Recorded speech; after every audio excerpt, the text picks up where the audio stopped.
Hades 2 is shaping up to be a massive success so far and an absolutely fantastic follow-up to the first game, with around twice as much content to sink your teeth into. But some parts of the game can prove pretty tricky, so in this video we're going to be taking a closer look at how to take down the Titan of Time, Chronos. I am time itself.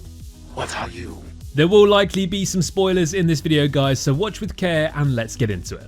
So after carving through countless encounters and toppling 3 powerful guardians, Chronos stands between you and your quest to save the underworld and free your family. So if you don't want to keep your family waiting and watching you fail time and time again, maybe we can help.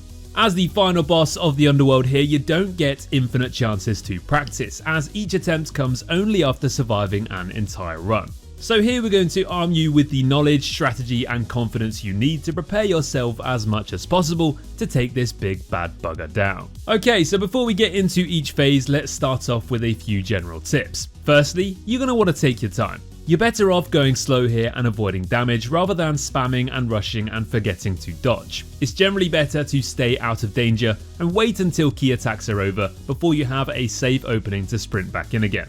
Spacing against Chronos will partly depend on your weapon aspect, with longer range setups allowing you to fight against him outside of the range of many of his attacks. Or when using a closer ranged weapon, you want to try and stay close to the boss and keep rotating behind him, as many of his moves only have frontal hitboxes. Generally speaking though, it's always a good idea to keep Chronos on your screen, as if you can't see him, it's more difficult to avoid his attacks. Whenever the boss summons reinforcements, it's also typically best to deal with these first. Some have projectiles you might not be able to see on your screen and can really help mess up a good attempt. Whilst they are spawning, you can begin channeling an Omega move too to have its hit timed with the enemy spawns to deal immediate burst damage.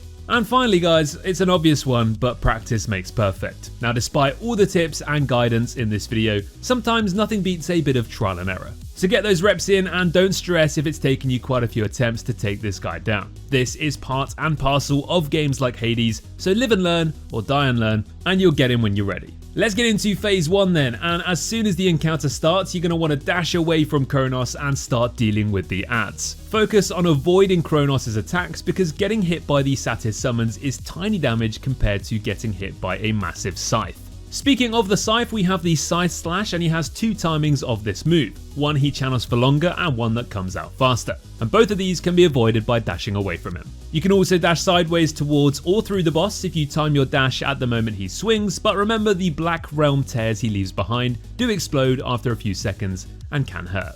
Then you've got his Scythe Spin Throw, and the best advice on learning how to deal with this spinning scythe is to practice your trigger discipline. Hold your ground until you see him throw the scythe and immediately then dash towards Chronos. If you end up a few feet directly in front of him, the arc will go around you. You can also dash straight through him to end up safely behind him. You can as well dash sideways through the scythe, but the timing is much tighter. Chronos can also quickly dash straight towards you, so dodging perpendicular to the dash path is the easiest way to avoid it. Melanoi can dash straight through Chronos without taking damage, and you can also end up in the Black Realm tear without taking damage, as long as you move away from them before they explode. You'll need to be careful of the Vortex pull as well. Now the Vortex itself doesn't deal damage, but it pulls you in, and if you're too close to Chronos, the spinning scythes may hit you. Sprint to the side or behind the boss here, and make sure you're not in front of him when the Vortex ends, because he shoots out a powerful blast. Try to also attack Chronos from behind whilst he's channeling the Vortex to sneak in some free damage. His triple attack combo is one of the most difficult sequences you're going to have to deal with, because he mixes up the order of the 3 attacks, and he can use the same ones 2 or 3 times. He'll use a mixture of the long wind up Scythe Slash, fast Scythe Slash, and the dash slice too.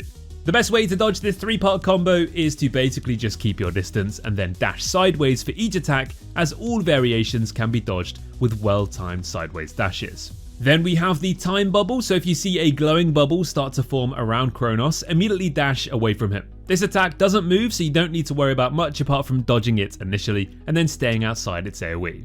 Chronos also creates banners to grant shields to himself and all adds within the glowing area. These shields are displayed as little blue shield icons on enemies' health bars, and each one will absorb 1 attack. Until you're facing rivals for Chronos though, you don't really need to worry too much about destroying these banners. When you get the boss to 75% health, he'll summon another wave of reinforcements near the bottom of the map. So get your ass down there immediately and take them out before going back to focus on the Guardian. Then there's also a third wave of reinforcements when Chronos has 25% health remaining. These will be empowered versions of the standard ads with armor. They always spawn in the middle of the map though and need to be dealt with immediately. They have more health and are more dangerous, so now is a great time to use hexes and magic if you've been saving them. Moving into phase 2 next then, and when you see the time burst animation start when the screen goes dark, one of the 12 numbers on the clock will have an energy circle on it. So run as fast as you can to it and stand there until after the explosion. If you don't make it there, you're dead. Simple as that. Time Slow is an extremely dangerous move that hopefully you'll only see once or twice per fight. Chronos will slow down time and summon damaging bubbles which you'll need to carefully dodge and avoid dashing into. During phase 2, Chronos summons Hourglass Tempest, and when destroyed they explode in a time bubble too, so keep your distance, because if you do get frozen by them, Chronos will get a free shot at you. The boss can also spawn orbs in a circle around him, with lines of orbs going diagonally outwards from him in the center. The thin red circle on the ground indicates where the center orbs will spawn, so yeah, don't stand on that one. The orbs don't move that fast though, so try to walk out of their path to stay safe. And for a cheeky tip, you can dash through the centermost spheres and attack Chronos up close and personal. The orbs won't hit you, and you can dash away when he starts slashing again. Diagonal orbs aren't the only orbs though, as he can also shoot out spiral orbs from the center. Dash away towards the edge of the ring and stay there until they retract back to his body. You'll also need to be careful of the huge circle of fire which Chronos can spawn, which slowly moves in towards the center. Wait until the circle is close to the middle and dance through them towards the edges of the stage. Sometimes he'll spawn 2 circles too, so watch out for the extra one. Time bubbles make a comeback in phase 2 as well, and these ones cover most of the map. However, similar to phase 1, dodge their initial placement and stay put until you need to dodge Chronos' follow-up attack. You won't want to forget about the spider clock either though, where the ground quickly becomes covered in spiky glowing lines, so stay between those lines to avoid the damage. He can also use his clock burst move where he stands in the center and the entire floor darkens except for a thin circle around him. So stand in the bright circle and avoid the darkened ones until after the big explosion. Then finally we have Chronos' clock hands move where time ticks away and clock hands made of fire make their way around the floor. You can either outrun these and avoid the hands altogether or dash through them. Just make sure not to let these catch you off guard and tick through you. So that's all the moves and the complete fight breakdown, so now let's have a quick look at some boons and keepsakes to keep in mind for this fight. For keepsakes, we'll start with Engraved Pin. Now this activates 1 time per encounter, so you are guaranteed to benefit from it during your fight with Chronos. Gaining 10 seconds of invulnerability enables you to get a massive amount of damage in, since you can spam your moves without having to worry about dodging. Additionally, if Engraved Pin gets activated during phase 1 and you finish the phase to trigger phase 2 before the 10 seconds of invulnerability are up, that will count as clearing the encounter, and you won't use up a Death Defiance or die. Instead, you use up the pin and restore health. Then there's Knucklebones, the standard Guardian Defense keepsake. The more health you go into the fight with, the more impactful the 10% damage reduction will be. The burst of damage is nice to have as well, but is unlikely to have a notable impact on the outcome of the encounter. However, if you don't feel like you need any other keepsakes benefits, it's a solid option as your final choice. If you're running Strength 23, it's likely a better defensive option than Luckier Tooth because it will keep Strength active. If the last foe you died to was Chronos, you can equip Evil Eye to deal an extra 30% global damage to him. Now while you won't often be in this scenario, it's a great option to remember. Luckier Tooth is a very common final region keepsake, granting an extra Death Defiance with a set amount of health restoration, as long as you can make it to Chronos without losing the DD. The second chance can often give you the extra bit of luck needed to take him down. Finally, Blackened Fleece is very specific to magic builds, but if your strategy revolves around spamming Omega moves, then the 40% damage boost essentially means you can defeat Chronos with 40% less moves. If you picked up Cherished Heirloom during your run, then Blackened Fleece becomes one of the better final region options.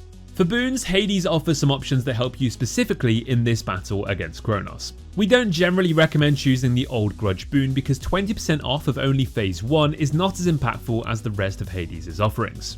Deep Descent helps with the annoyance of Chronos' summons, and if you found the standard foes in this encounter to be difficult to deal with, try this boon out to reduce the amount of summons in the fight. Once you're using Vow of Frenzy and Vow of Rivals 4, Deep Descent becomes notably stronger. If you can make it to Chronos without taking too much damage, then Life Tax is a great option for extra sustain during the final battle.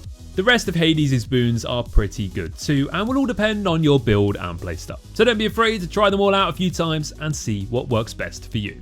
And that should give you everything you need to know on how to take down Chronos in Hades 2. This guide is a video version of our full written guide over on our website, so click the link below to see that in full. And thanks to our Hades expert Hooky Dookie for putting this awesome guide together. Don't forget, we have plenty more Hades content over on our website with more guides, builds, tier lists, and even a build planner to help whip up some weird and wonderful builds for yourself. Thanks for watching, guys. We'll catch you all in the next one, and as always, take care.